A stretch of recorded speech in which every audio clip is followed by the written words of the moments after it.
Bien, gracias por seguir en sintonía en La Octava. Hoy es Viernes de Cubilete y como Viernes de Cubilete tenemos siempre la oportunidad de platicar a fondo y también de los detalles de la vida personal de nuestros invitados.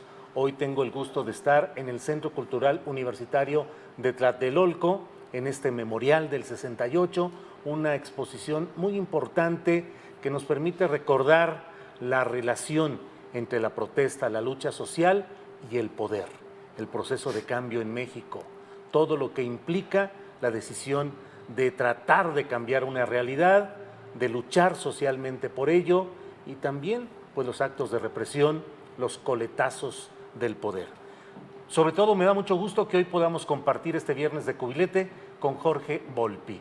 Les puedo dar toda la biografía de él, pero fundamentalmente es escritor, coordinador de difusión cultural de la Universidad Nacional Autónoma de México. Jorge, ¿cómo estás? Buenas tardes. Encantado de estar contigo. Gracias, Jorge.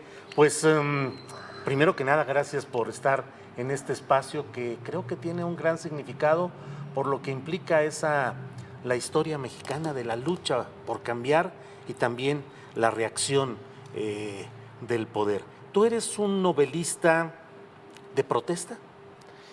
No, creo que justo para mí fue muy sorprendente escribir esta última novela, una novela criminal, que se convirtió, sí, en una novela de denuncia.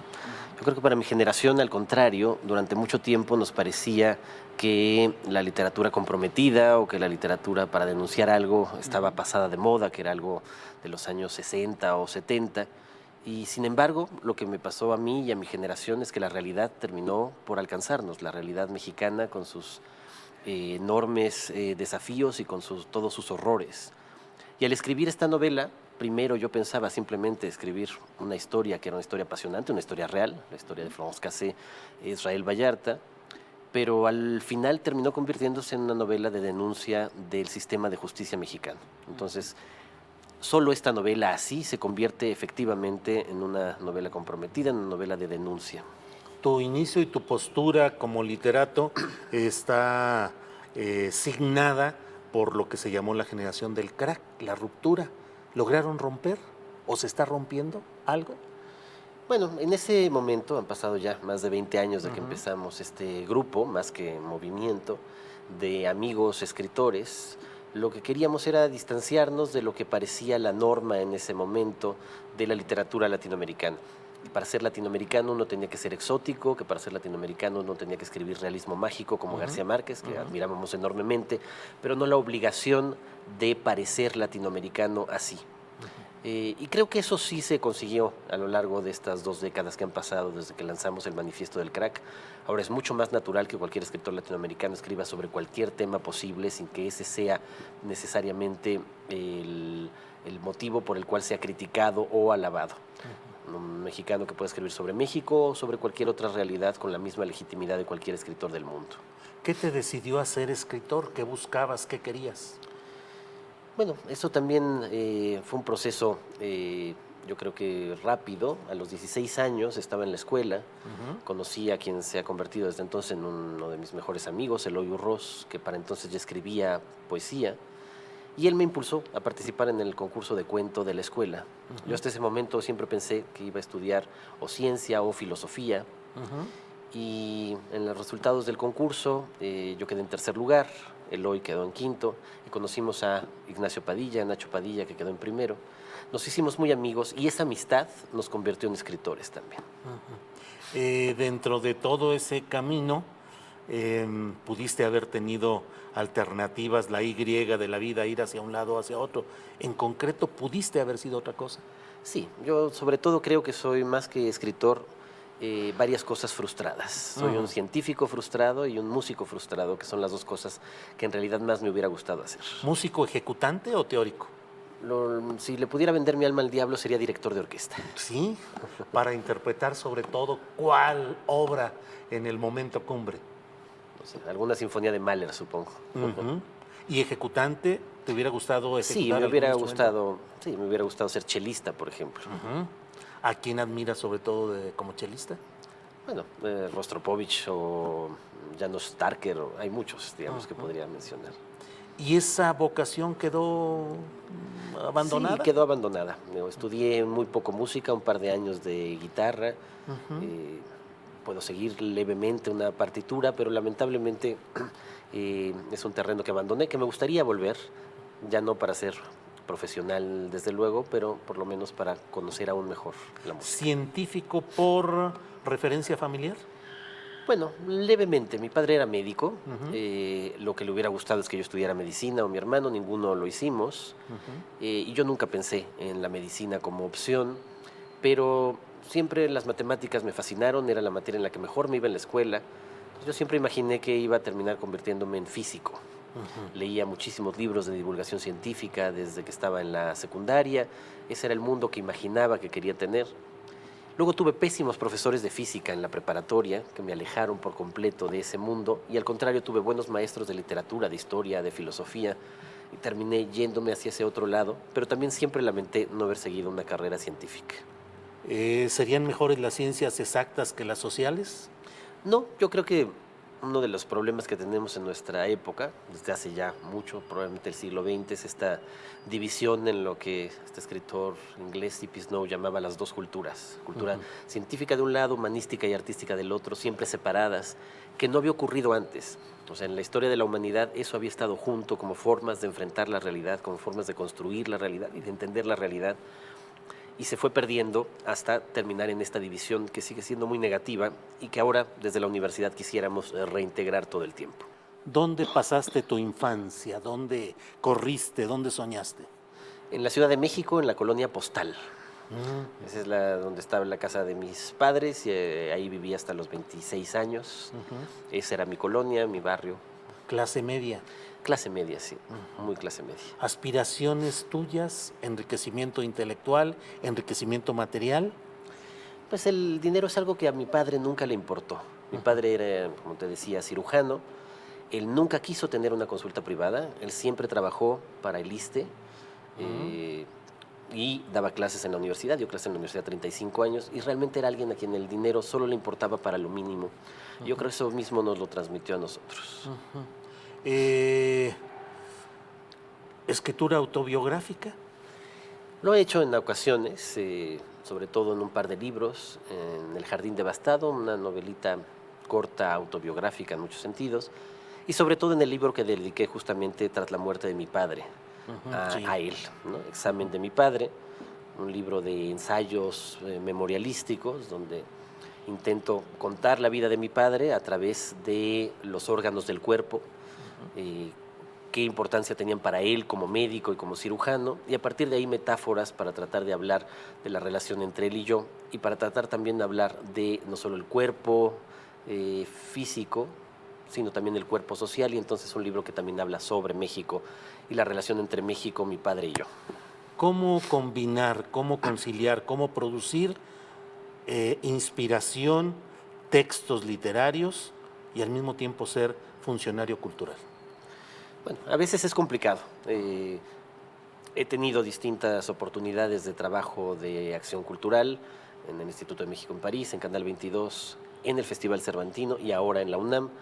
La coordinación de difusión cultural es quizá lo más grande que me ha tocado hasta el momento. Es un área enorme de la universidad. La universidad tiene estas tres funciones principales, ¿no? Investigación, docencia y difusión y creación de cultura. Esa parte me toca y como todo en la universidad es gigantesco. Entonces es cuando más difícil me está haciendo esta combinación, pero intento aprovechar lo más posible el tiempo. Es que no te imagino firmando oficios y viendo asuntos de recursos humanos y de Uy, si viáticos vieras y de todo la eso. cantidad de oficios que firmo al día. Ya me imagino, ya me imagino.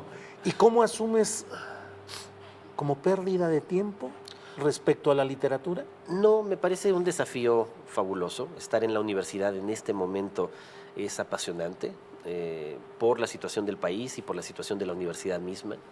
Aún con todos sus problemas, con todas sus tensiones, es un lugar que sigue siendo fantástico para ejercer el pensamiento crítico, para tratar de difundir la cultura, para hacer que la cultura realmente cambie la vida de los estudiantes y en general de los ciudadanos, que es nuestro objetivo principal. ¿Sigue siendo, Jorge Volpi, sigue siendo el lugar del pensamiento crítico y de la acción transformadora la Universidad Nacional Autónoma de México, o se ha abatido ese espíritu a lo largo, pues, de estas décadas recientes? Yo creo que ahí está el espíritu crítico en muchos sentidos. Está ahora, por supuesto, el espíritu crítico de todos estos grupos feministas que están muy activos en la universidad, en esta lucha contra la violencia de género. La Universidad Nacional siempre ha sido el reflejo del país y la violencia de género que vivimos en el país se refleja, por supuesto, en la universidad, y desde ahí es de donde salen muchas de las ideas para tratar de mejorar las cosas. ¿Cómo descansas? Jorge Volpi canta rancheras, toca con sus cuates. ¿Qué haces cuando estás relajado? Uy, ojalá y cantara rancheras o ópera, y ojalá pudiera tocar y tener un grupo musical. Esto es justamente lo que me hubiera gustado, pero... Volpi Band. Exacto, una banda Volpi, pero no existe. No, como tenemos, digamos, la universidad, hacemos 14,000 actividades culturales al año. En realidad, buena parte de lo que para mí es la diversión termina siendo ir a las propias actividades que organizamos nosotros: teatro, música, danza, cine, exposiciones. Tenemos todas las semanas actividades. ¿Qué estás leyendo? Acabo de terminar de leer un libro muy interesante que se llama El consentimiento, de una escritora francesa que se llama Vanessa Springora, que trata muchos temas de los que se están discutiendo actualmente en el mundo y particularmente en México. Es el libro que ha conmocionado al mundo intelectual francés en los últimos años, porque cuenta la relación que ella tuvo cuando tenía 14 años con un famoso escritor francés, Gabriel Matzneff, que tenía 49. Entonces, en realidad cuenta, digamos, esa relación, y solo ahora que ella tiene 50 años, se da cuenta de todo el abuso que sufrió durante esa relación. Claro. Aunque ella creía que le daba el consentimiento a él para tener esa relación, y aunque él siempre dijo que ella había estado con él voluntariamente, la disparidad de poder y de conocimiento entre un hombre de 50 años o casi 50 años y una niña de 14 es obvio, y ella lo cuenta de manera espléndida. ¿Qué estás escribiendo? ¿Qué sigue? Estoy terminando una obra de teatro y estoy empezando por fin, después de 2 años, una nueva novela. ¿Qué temas no faltan en este México tan Exacto, movido? No falta. ¿Y vas por lo político o por un tema personal?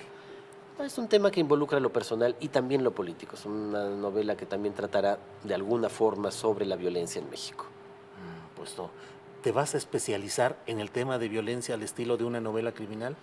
No creo que sea, digamos, una especialización, pero al mismo tiempo, como te decía, me parece como que la realidad mexicana ha terminado por llegar a nosotros. Entonces, después de escribir muchos libros que ocurrían en otros lugares del mundo, ¿no?, en Rusia, en Estados Unidos, en Francia, estos últimos libros, Examen de mi padre,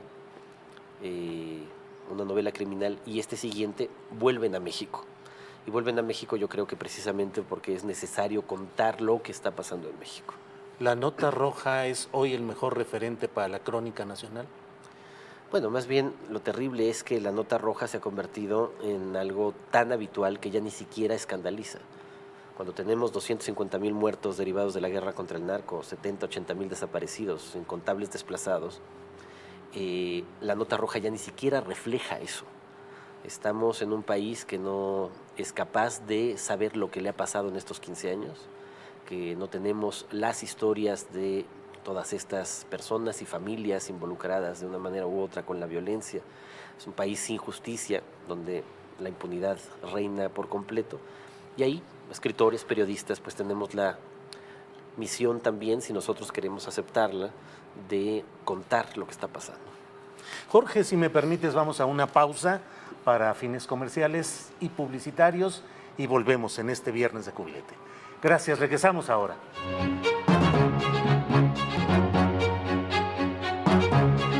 Ya estamos de regreso, gracias por seguir en sintonía en La Octava. Este viernes de Cubilete estamos hablando con el escritor y coordinador de difusión cultural de la UNAM, Jorge Volpi. Jorge, cultura e intelectualidad en este México tan descompuesto, ¿sirven realmente o es un lujo que no nos está permitiendo la función de transformación y de cambio que se necesita?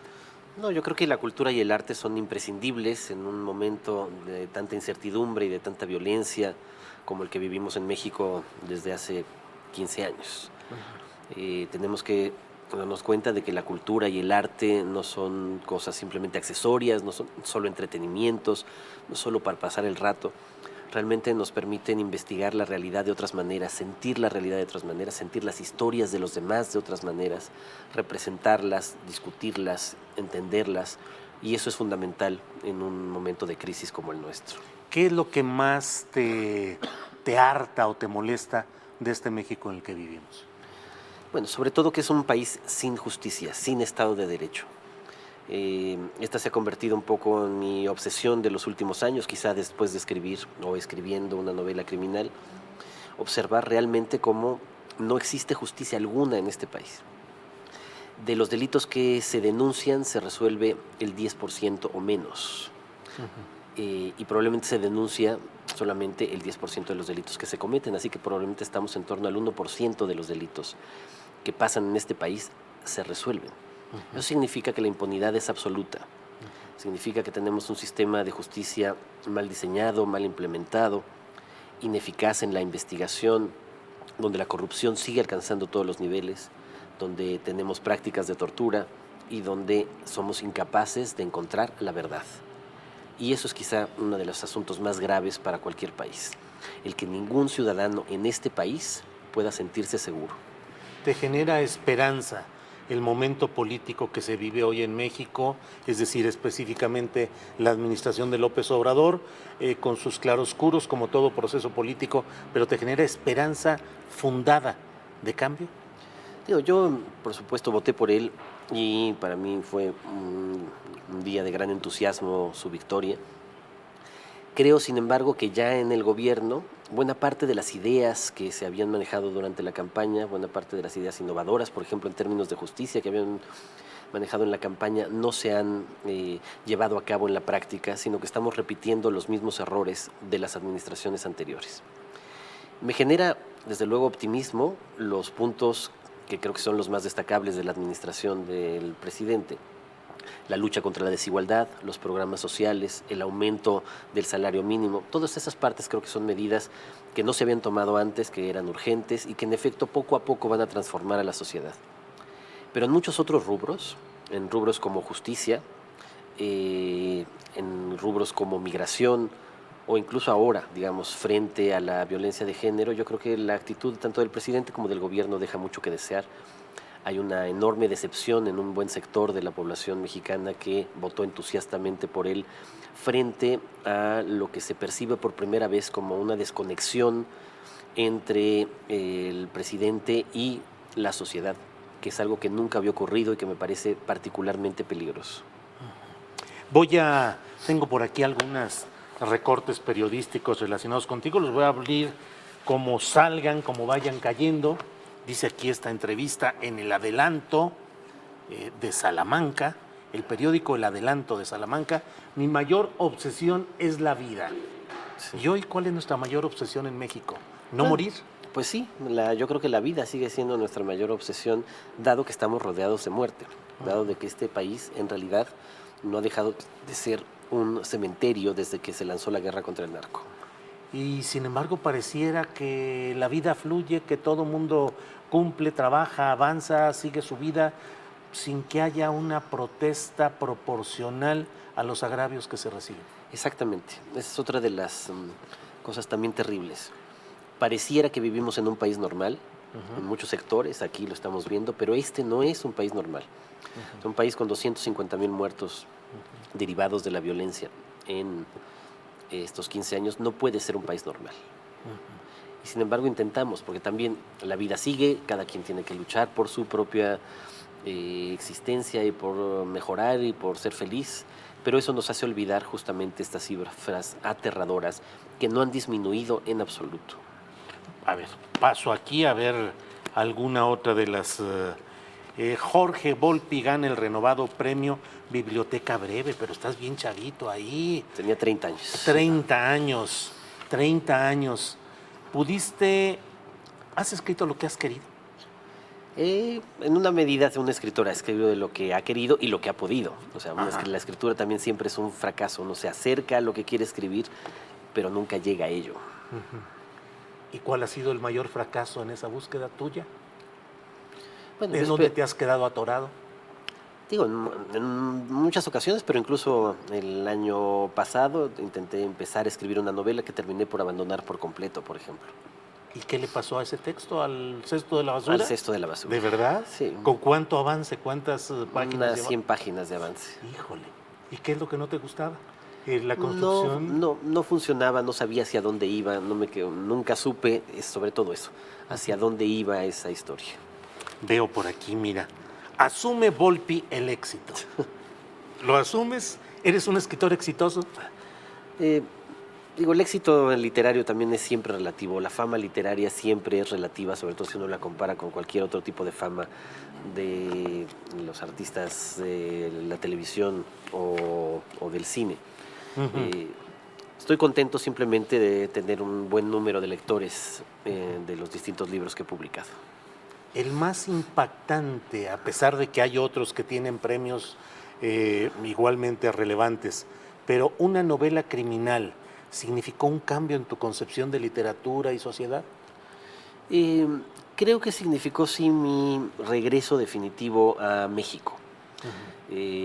Mis libros anteriores y particularmente, digamos, el que sigue siendo el libro más leído, En busca de Klingsor, pasa en Alemania durante la Segunda Guerra Mundial.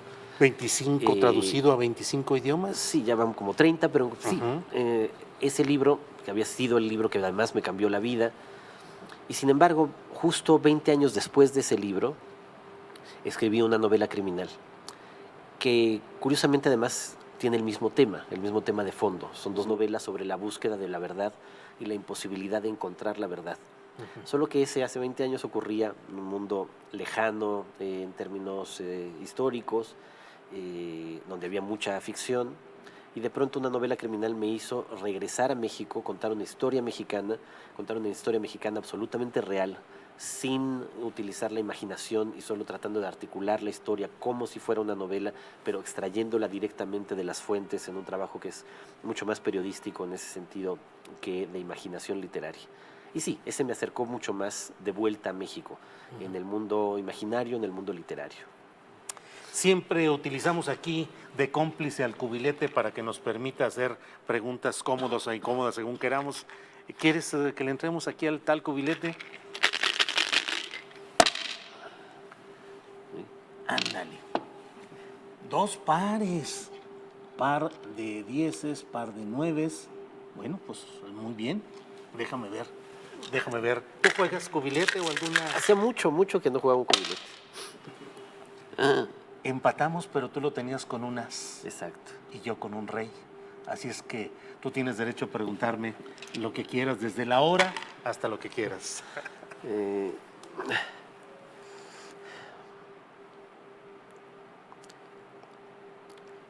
¿Qué piensas tú? Una pregunta general sobre la situación también de México. ¿Qué piensas tú que ha pasado justamente para que el presidente López Obrador no haya desarrollado ninguna empatía hacia los feminicidios, hacia la lucha de las mujeres en este momento? Creo que hay un segmento conservador en el abanico ideológico del presidente López Obrador. Hay un segmento muy claro que se refiere a los derechos reproductivos, a toda la cuestión de sexualidad. Y ese segmento está muy claro en su relación con el Partido Encuentro Social, el partido de evangelistas, de predicadores, su relación con Confraternice, con el pastor Arturo Farela, y creo que hay ese segmento en el cual el presidente López Obrador pues manifiesta la distancia que tiene respecto a un tema que debería ser, que es una bandera de izquierda a nivel mundial, y que en México esa parte conservadora del pensamiento político de López Obrador le impide conectar y lo está llevando a situaciones muy discordantes respecto a la realidad y respecto a una lucha a la cual incluso se pretende satanizar, estigmatizar como producto de mentes conservadoras y de conspiraciones ajenas a lo sustancial, y yo creo que ahí está la clave, por ahí creo que va. Le echamos el último, a ver si ahora en este te gano. Déjame ser, dale por favor. No, pues andas tú con todo, un par de reyes, y un as.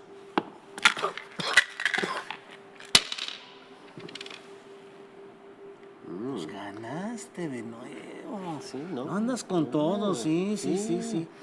Casi corrida, pero... Casi corrida, pero no. Así es. Pues entonces, a tus órdenes, tú dije. ¿Y qué estás leyendo tú, Julio? ¿Qué estoy leyendo? Estoy leyendo un libro de Pedro Salmerón, 1915, que es acerca de cómo la Revolución Popular encarnada por los ejércitos de Villa y de Zapata sucumbieron finalmente en todo ese proceso frente al bando constitucionalista, y cómo ahí está la clave del cambio de orientación de lo que pudo haber sido una revolución mexicana orientada realmente a cambios populares y más importantes, no solo en el papel, y cómo quedó otro bando y a partir de ahí cambia la estructura. Por allá. Okay. Bien, pues vamos a hacer una pausa para fines comerciales y regresamos aquí en este memorial del 68. Viernes de Cubilete con Jorge Volpi. Ya volvemos.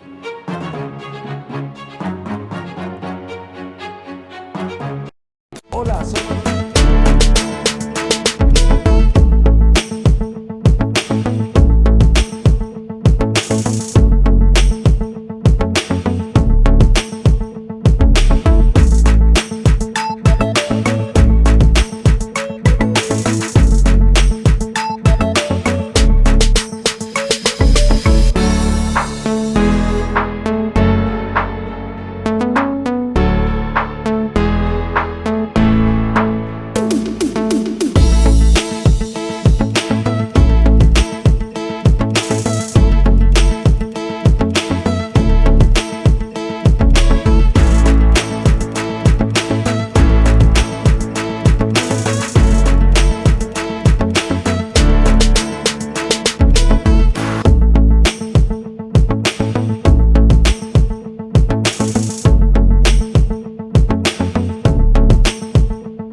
Ya estamos de regreso, muchas gracias. En la octava, estamos en este viernes de cubilete con el escritor Jorge Volpi. Estamos en el Memorial del 68, en el Centro Cultural Universitario de Tlatelolco. Jorge, pues muchas cosas que ver y que veo la imagen de Demetrio Vallejo, libertad a los presos políticos. Demetrio Vallejo, líder ferrocarrilero, que intentó la primera insurrección obrera de darle libertad a los trabajadores ferroviarios. ¿Héroe olvidado? Yo creo que sí, un poco, ¿no? Digo, fue una de las figuras clave cuando se pedía la liberación de presos políticos en el 68, y creo que sí, hace mucho que no lo tenemos como una figura central de nuestra historia política. ¿Tenemos muchos héroes olvidados? Yo creo que sí, ¿no? Tenemos muchas historias olvidadas, ¿no? Como hemos visto ahora también, muchas mujeres en estas historias olvidadas. Sí, mira, estaba viendo aquí algunas de las... Mira, pareciera la marcha del próximo domingo, ¿no? Exactamente, ¿no? Ahí está Reforma y ves, son solamente mujeres y están protestando como será seguramente este próximo domingo. Muy Ahí interesante. está la Facultad de Derecho. Sí, sí, sí. De todo hay. El Estado soy yo. ¿Qué tanto se ha logrado del 68 acá? Y si hemos valorado, sí en términos discursivos, sí en términos conmemorativos, pero realmente el 68 es el punto de inflexión para el cambio en México. Bueno, fue el principal movimiento antiautoritario, ¿no? Del siglo, de la segunda mitad del siglo XX en México, y de él derivan todas las otras luchas que han continuado, las luchas que tienen que ver con derechos humanos, con inclusión, con diversidad sexual, las luchas de las mujeres, todas derivan del 68, entonces más bien es como ese punto de inflexión. El 68 en realidad es un movimiento que es derrotado de manera inmediata por la represión, pero luego florece en todas estas otras luchas que vienen después. Que entre otras cosas era la lucha contra la represión, contra el gorilismo, decían. Exactamente. Aquí el jefe de la policía de aquel tiempo, Exacto. Cueto, Cueto. y así se le planteaba en demandas estudiantiles en su momento, Jorge, que tal vez pudieron ser resueltas sin tanto problema, pero reinó el sentido de la autoridad, del autoritarismo. Exactamente. Ahí está. Ahí está. Policía de México. Y mira, de estos lados, que el Politécnico, digo, no solo la UNAM, sino el Claro. Politécnico tuvo desde luego Y sufrió muchísimo. Estudiantes unidos. Hoy hay protestas, bueno, ayer hubo Puebla, protestas en ¿no? Puebla, en Guanajuato. Sí. ¿Crees que estamos viviendo un momento de insurrección juvenil? Creo que volvemos a vivir un momento de insurrección juvenil que está capitaneado sobre todo por mujeres jóvenes. Creo que el gran activismo en este momento, la vanguardia de la lucha está en ellas, en el hartazgo de las mujeres frente a la infinita violencia que sufren. Mira, Ahí un están. proyecto de diseño. Claro, pero ahí es realmente el diseño de las Olimpiadas, ¿no? Claro, con el México 68. Un proyecto de diseño. Y por acá, Gustavo Díaz Ordaz. Ahí está. El informe, ¿no? De gobierno. Así es. Esa ceremonia de culto presidencial. ¿Terminó ese culto al presidencialismo? ¿O Pues, ha cambiado de formas? Ha cambiado de forma. Ahí teníamos horas y horas a los presidentes hablando frente a los diputados que solo les aplaudían. Ahora lo que tenemos es una conferencia mañanera todos los días. ¿Es el mismo culto a la personalidad? No, es distinto. Afortunadamente ha cambiado. Pero no deja de estar la tentación de ser el protagonista de la vida pública todos los días, necesariamente. Mira, Canoa, aquella película, Sí. y todo lo que Todo ha lo que implicado, significó, sí, exactamente. en este asunto, Canoa, y bueno, la marcha del silencio, la famosa marcha del silencio. Deja el ciclón a miles sin hogar. El presidente puso en servicio los escenarios de la Olimpiada. Exacto. Todo esto, ¿por qué estamos de nuevo ante una insurrección juvenil? En esta parte por el lado femenil, pero en general, ¿otra vez el sistema cruje? Yo creo que está crujiendo en todo el mundo y en México de manera muy clara por dos cuestiones muy simples. Por un lado, porque la desigualdad sigue siendo enorme. Y eso lo vio muy bien el presidente López Obrador a lo largo de todos los años de lucha hasta llegar a la presidencia.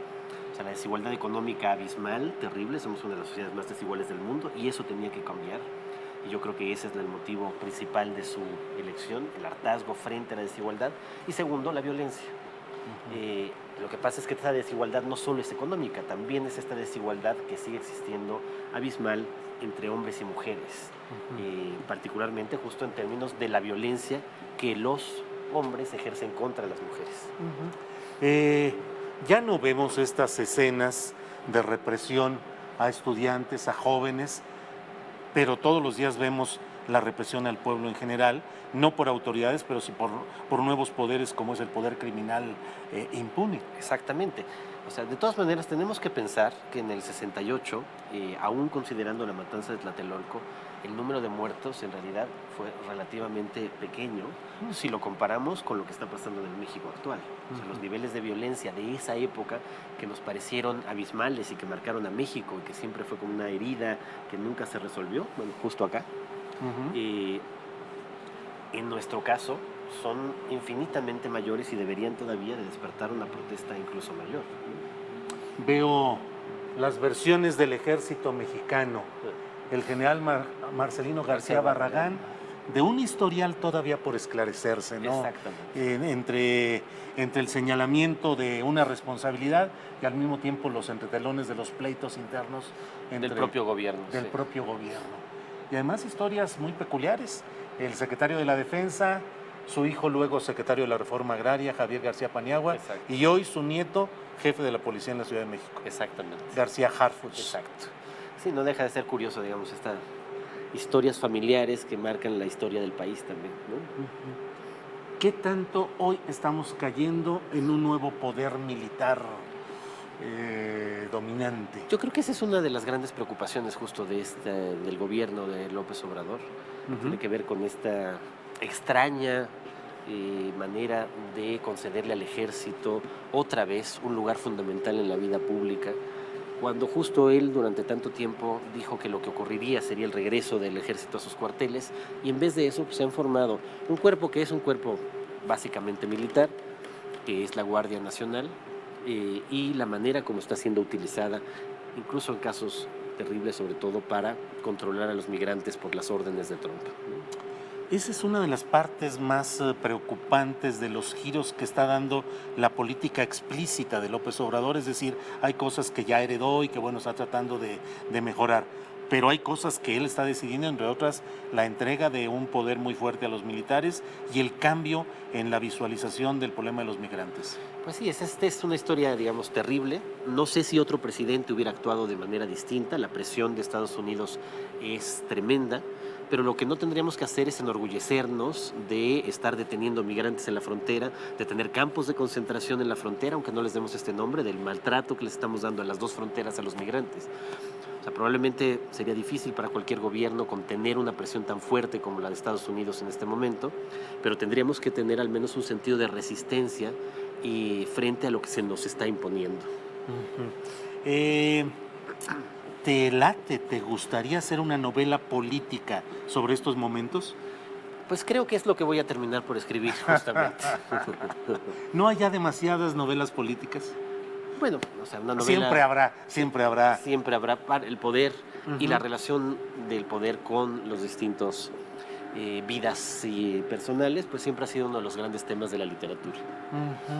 Temas, el romance, el amor, ¿te llama para escribir algo más amplio? Claro, o sea, pienso escribir una novela que probablemente sea una novela política también, pero no deja de ser también siempre historias donde hay historias de amor. ¿Estás contento con la etapa que vives? Sí, yo creo que este es un momento muy interesante, ¿no? Llegar a esta mediana edad y tratar de encontrar todavía muchos motivos de curiosidad y de pasión en la vida. ¿Cuál fue el sentido de hacer este memorial del 68?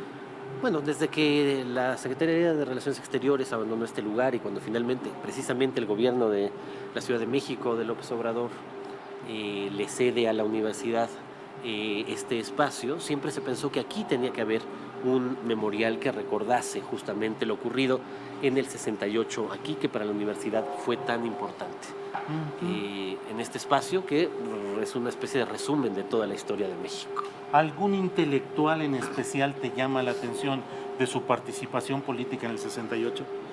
Bueno, muchísimos. Fueron muy interesante cómo se comportaron los intelectuales en ese momento, sobre todo los intelectuales críticos, que van en ese momento desde Octavio Paz y Carlos Fuentes a Carlos Monsiváis o José Emilio Pacheco, a la actitud de sacrificio también casi heroica de José Revueltas. ¿No? Es realmente un momento muy interesante. Aunque también había, por supuesto, intelectuales del lado del gobierno. Hoy predominan los intelectuales cercanos al interés del gobierno o los intelectuales que son críticos. Bueno, yo creo que ha pasado algo también ahí extraño que no imaginábamos. La mayor parte de la intelectualidad o del mundo intelectual y literario mexicanos se han identificado como de izquierda y yo creo que la mayoría terminamos votando entusiastamente por el presidente López Obrador. Y creo, sin embargo, que en estos 2 años ha habido muchos gestos que han terminado por alienar a buena parte de ese mundo intelectual que apoyaba entusiastamente a López Obrador.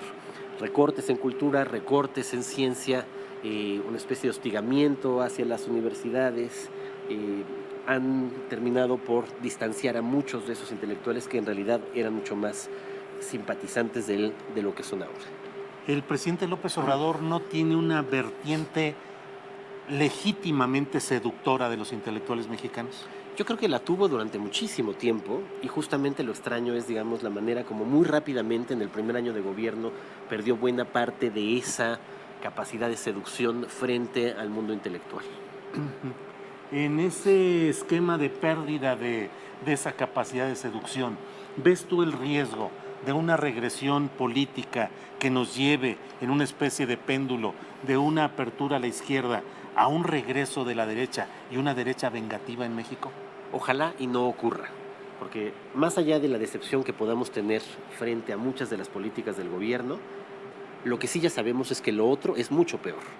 Los gobiernos de Peña Nieto o de Calderón son algunos de los peores que ha tenido México en su historia reciente.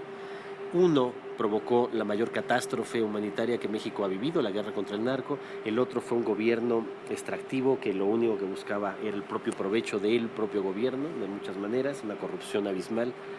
O sea, sin duda, eso es mucho peor que López Obrador. No, lo que tenemos que hacer es seguir presionando al gobierno de López Obrador para que los cambios que...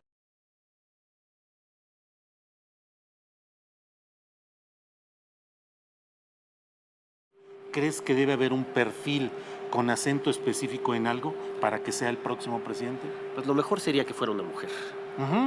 ¿Y ya tienes precandidata? Bueno, hay una precandidata obvia, que es la jefa de gobierno de la Ciudad de México, pero tendríamos que ver otras opciones. ¿Solo del lado de la izquierda o podría haber otra candidata de otro...? Si surgiera otra candidata de izquierda, por supuesto sería interesante e importante para el país. ¿Te parece que...? Incluso de izquierda, no López Obradorista. Así es, así es. ¿Ves en ese esquema a alguien? Ahora no. O sea, justo ahora no vemos claramente figuras que puedan ser un contraste o un balance a la 4T. Jorge Volpi, muchas gracias por esta oportunidad de platicar contigo frente a esta maqueta en la cual creo que está pues el corazón del México moderno, el corazón de la política moderna e históricamente lo que ha sido Tlatelolco. Exacto, aquí está el Centro Cultural Tlatelolco con la antigua Torre de las Relaciones Exteriores, la zona arqueológica, el antiguo colegio de Tlatelolco barroco, el conjunto arquitectónico de Tlatelolco y allá la Plaza de las Tres Culturas, ni más ni donde menos fue la masacre el 2 de octubre del 68. Pues Jorge Volpi, muchas gracias por esta oportunidad de platicar contigo, de tener tus opiniones, tus comentarios. Apreciamos mucho tu tiempo y tu disposición. No, te agradezco muchísimo, fue un placer. Al contrario, Jorge, gracias. Gracias a todos ustedes.